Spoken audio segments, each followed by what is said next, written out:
बहुपद बहुपद के अंतर्गत हमने परिभाषाएं, उसके प्रकार, भार और उसका शून्यांक, इन सब चीज़ों के बारे में हमने देख चुके हैं।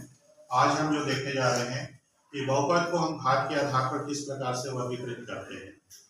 तो बहुपद में सबसे पहले हम इसमें देखेंगे कि पहला होता है रैखिक बहुपद। रैखिक बहुपद रैखिक बहुपद कब होगा? जब चर की घात, इसी को हम अवलिक करके लिख देते हैं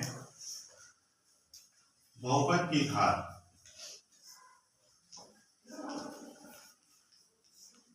ए को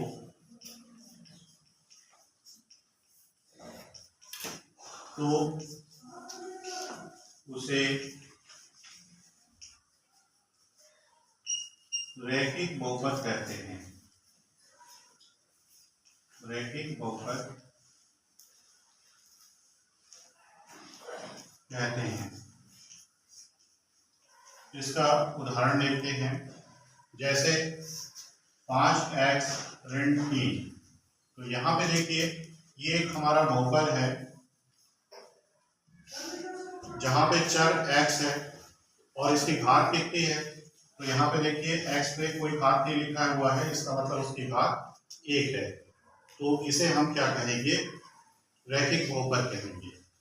इस तरह का भी पद हो सकता है, जैसे py बराबर ऋण 2y, एक पद होगा उसमें, तो भी ये क्या कहलाएगा? रैखिक बहुपद कहलाएगा। दूसरा द्विघात बहुपद।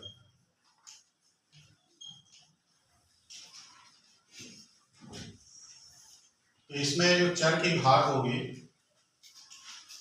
या बहुपद की घात होगी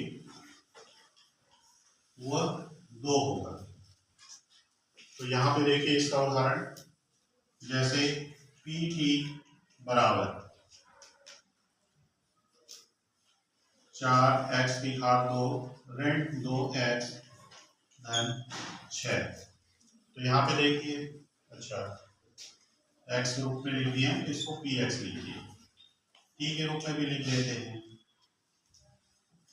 ऋण 5 t की घात 2 धन 6। y के रूप में लिख देते हैं, ऋण 3 y की घात 2 धन 6y धन 2। तो यहाँ पे देखिए पहला वाला जो है x चर के रूप में लिखा हुआ है और x चर के में जो अधिकतम घात है वो कितना है? 2 है। यहाँ पर इसी बहुपद को हमने t के रूप में लिखा है, तो यहाँ पे अधिकतम घात जो है वो 2 है।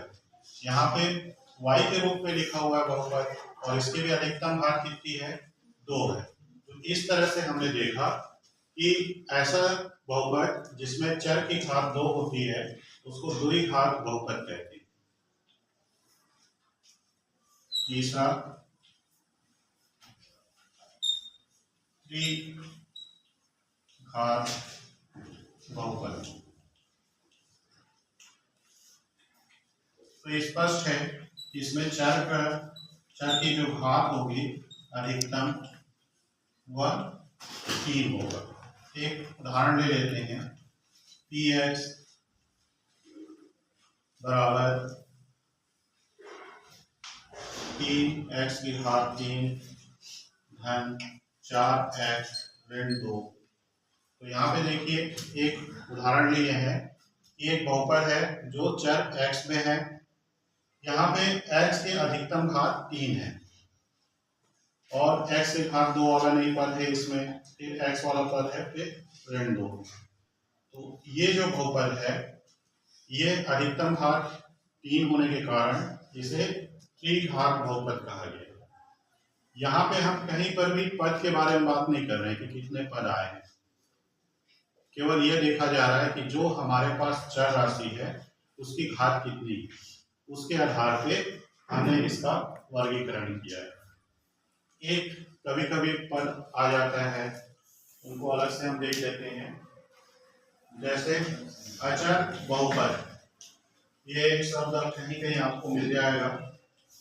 तो अचर बहुपद वह बहुपद होता है जिसमें x की घात जो होगी वो शून्य होता है, मतलब चर की घात शून्य, तो उसे हम अचर बहुपद कहेंगे। जैसे कोई भी एक संख्या लिख लें 5, 7, ये सब क्या है, इसमें चर जो है उसकी घात क्या है, शून्य है, इसलिए इसे हम क्या कहेंगे, अचर बहुपद कहेंगे। एक होता है शून्य बहुपद, यह भी शब्द कहीं कहीं मिल जाएगा।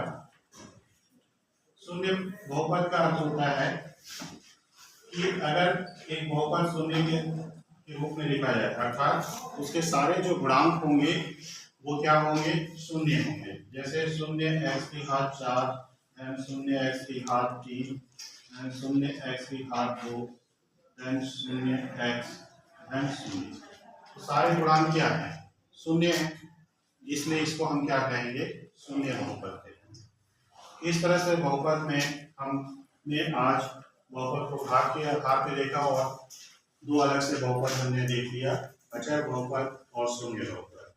अगली बार जब आएंगे तो हम इस पे प्रश्न हल करेंगे।